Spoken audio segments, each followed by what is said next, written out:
Hi everyone, it's Mrs. Lithgow here again with some tips and a game for your handwriting this week. So first of all, I'm going to teach you the correct formation for the letters that we're focusing on this week, which are J, A, C, E and S. And then I'm going to show you a game that you can play to make your handwriting practice really fun. Hopefully you'll find it quite easy to do and straightforward. So we're going to start off with the letter J.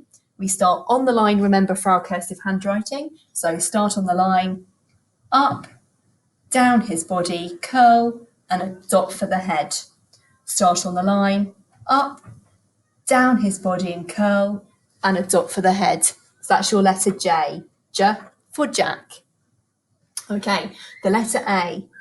So start on the line, around the apple, and down. Start on the line, around the apple, and down the leaf. So that's your letter A for apple. Okay, letter C. Start on the line again, up, round, and curl around the caterpillar. Start on the line, up, round, and curl around the caterpillar. Letter E for egg. So this one actually is an exception. We won't start on the line for this one because otherwise it makes the formation very tricky. Okay, so we start here for the letter E, F for egg. So lift off the top of the egg and scoop out the egg. Lift off the top and scoop out the egg. Lift off the top and scoop out the egg. And our final letter is the letter S, which of course makes the S sound, and that's S for snake. So start on the line up and slither around the snake. Might want to do a flick out as well as I've just done there, don't have to. Start on the line up, round, and slither around the snake. Okay, so onto the game. All you will need for this is a piece of paper, a pen, and then something that you can roll or kind of throw. So I've just got a little cube here, but you could have a tiddlywink counter or a dice, anything like that. And what I'm going to do, you can use a ruler if you want to, but I'm just going to do it roughly to show you, is on your piece of paper, divide it into, well, as many sections as you like, but I'm going to go for 9. So I'm going to split my page into thirds. I'm going to draw across here, turn it around, so split into 9 sections altogether. And then what you can do if your child is younger is you could stick to these simple one-letter sounds. If your child is perhaps in years 2 or 3, you could focus on a digraph or a trigraph, link it into the phonics sounds that they're working on at that point in time. Or for older children, you could choose some of the spellings that the children are working on. So perhaps if I do a combination just to show you. So I'll have my A for apple in this one, so around the apple and down the leaf. Then perhaps I'll have a word in this one. Perhaps your child is learning the word was, which is one of our tricky words. So I'll have was in here. And then I'll have the letter J for Jack, so up and down his body and curl, and a dot for his head.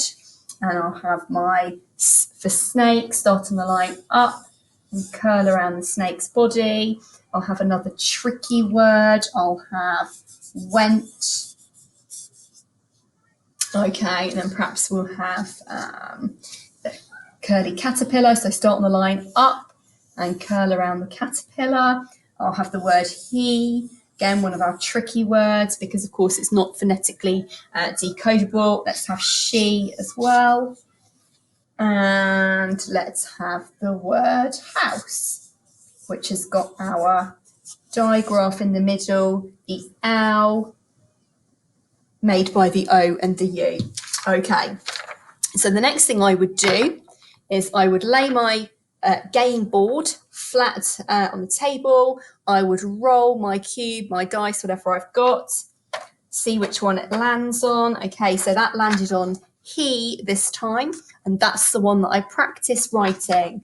And then I go again. So give it a roll, throw. Okay, this time I had went. So that would be the one that I would practice writing. And you can play this as many times as you want. Perhaps, go for 10. Do you practice the same word? Is there one that has been that hasn't been covered. So keep going. That's it. That time I had house. So that would be the one I write. Okay. What you could do is make it like a bingo game. So every time that you do one, you could cross it off and then you carry on until you've done all of them. Perhaps you could have a line or a full house, and maybe your child gets a sticker or, 5 minutes playtime or something if they manage to get a full house. I hope you like that handwriting game. Be really keen to see how you get on. Perhaps you can take a photo and upload it to our social media or send us an email so we can share the game boards that you've been creating. And yeah, really keen to have your feedback and whether you've enjoyed playing the handwriting game this week.